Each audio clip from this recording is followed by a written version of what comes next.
Maailmas on kõik tasakaalus. Kõik elusorganismidki selles on tähtsad ja vajalikud, kui nad kord juba loodud on.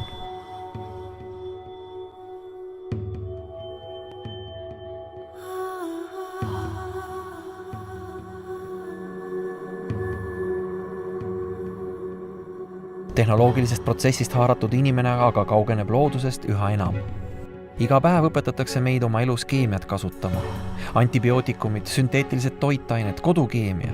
Keemia meie ümber rõhub inimesi.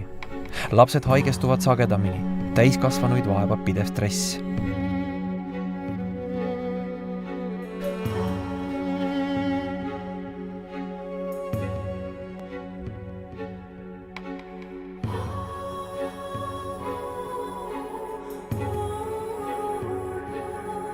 Ent iga ema tahab kaitsta oma peret ning luua kodus mugava ja meeldiva õhkkonna. Kuidas puhastada oma kodu ning mitte mürgitada seda keemiaga, vaid vastupidi, tugevdada oma tervist? Vesi, see on puhtuse peamine allikas. Selleks, et loodus saaks end puhastada, lõigi looja vee. Vesi kaitseb meid, kuid kes kaitseb vett? Iga päevaga muutub küsimus puhtast veest maal üha teravamaks ning tõsisemaks probleemiks. Inimene on tekitanud nii palju prahti ja keemiat. Kuidas sellest nüüd puhastuda?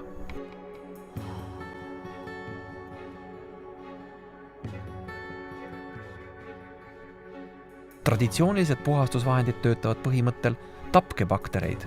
Loodus on leidnud väljapääsu, loodus on andnud inimkonnale šansi. Loodus ise suunab inimese lahenduste leidmisele. Ecologic, see on elusprodukt, mis kaitseb meid ja loodust. Ecologic, see on looduse loogika.